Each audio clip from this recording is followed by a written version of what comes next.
Good evening dear students, मोहरा steno class. Students, आज की dictation काफ़ी महत्वपूर्ण है। जिस स्टूडेंट की इस डिक्टेशन में 15 तक गलती आती है, मैं निश्चित रूप से कह सकता हूँ वह स्टूडेंट परीक्षा में अवश्य सफल होगा। इसलिए यदि आपकी गलतियाँ चाहे कम आए या अधिक आएँ, आप डिक्टेशन 2 बार कम से कम अवश्य लिखें। चलो शुरू करते हैं आज की डिक्टेशन।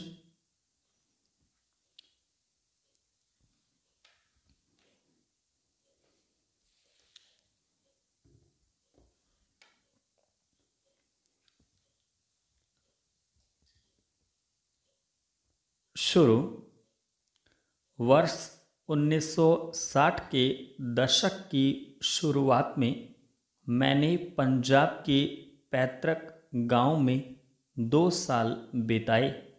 इस दौरान 2 गर्मियां व 2 सर्दियां देखी थीं, वह भी बिजली और ज़रूरी सहूलियतों के बगैर। गर्मियों में आम कृषक की दिनचर्या भोर से पहले अमूमन 3 बजे शुरू होती थी। अलसुबह बैलों के गले में बंधी घंटियों की आवाज़ें सुनाई देती थीं।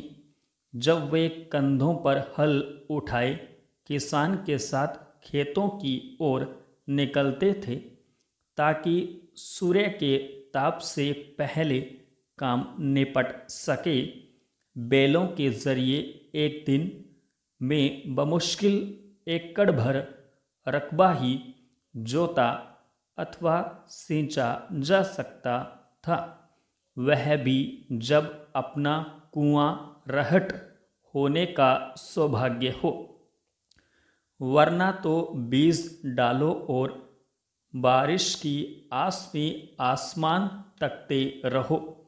यहाँ बताना मौजू होगा कि उस वक्त परंपरागत खेती थी और रासायनिक खाद, कीटनाशक और अन्य ऊपरी खर्चे नहीं थे।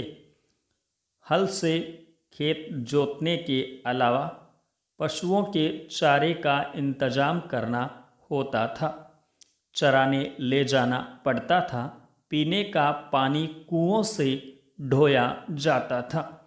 जिंदगी बहुत कठिन किंतु सरल थी, जहाँ खुशी गम सारे गांव के साझा थे। पैसे का टोटा था और विलासिता का नाम तक पता नहीं था।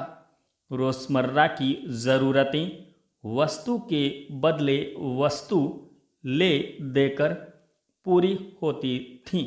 पूरा गांव एक बड़ा परिवार था, लेकिन समय के साथ विज्ञान व लालच जैसे इस शांतिमय संतुलन को बदलने की साजिश में लगे थे। तब भारत में खाद्यान्न की भारी कमी थी, इसलिए अन्न का आयात करना पड़ता था, जो इस गरीब देश को बहुत भारी पड़ता था। केंद्र व राज्य सरकारों ने परिवर्तनकारी कदम उठाए। नई कृषि तकनीकें आईं।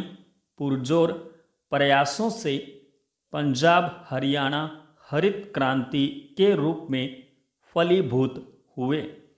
आधुनिक खेती से किसानों को रूबरू करते हुए नए किस्म के बीज, खाद, कीटनाशकों का आगमन हुआ। नलकूप एवं नहरी सिंचाई प्रणाली सुधरी।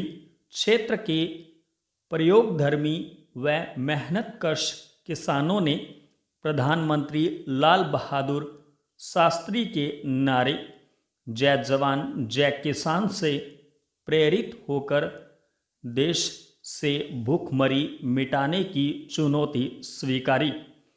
नतीजतन गेहूं व धान की पैदावार उत्तरोत्तर बढ़ी। केंद्र ने इन जिन्सों का न्यूनतम समर्थन मूल्य सुनिश्चित किया। जिससे बेशक किसान की जेब में पैसा आने लगा, लेकिन साथ ही खाद, कीटनाशक, बिजली, पानी, डीजल, नए कृषि उपकरणों पर खर्च के रूप में निकलने भी लगा। हिसाब किताब में किसान वैसे भी सदा कच्चा रहा है और आड़ती ही उनका बैंक व एटीएम रहे हैं। शादी उत्सव से लेकर खेती और हर छोटे बड़े काम के लिए वह अपने आड़ती से अग्रिम उधार लेते हैं। फसल बिकने पर बकाया चुकता होता है। इस व्यवस्था की कुछ खामियां जरूर हैं, किंतु यह कारगर रही। मगर सबसे बड़ी विडंबना यह कि बतौर उत्पादक किसान को अपने ही उत्पाद का मूल्य तय करने का हक नहीं है। यह काम सरकार या फिर खरीद एजेंसियां करती हैं। न्यूनतम समर्थन मूल्य तय होने के बावजूद खरीद एजेंसियां गुणवत्ता व अन्य बहाने बनाकर औने पौने दाम देने को मीन मेख निकालती। कालांतर खेती लागत में बढ़ोतरी, अधिकांश किसानों को न्यूनतम समर्थन मूल्य न मिलना, छोटी जोत व बदली जीवन शैली ने किसान को कर्ज के मक्कड़ जाल में फांसा है।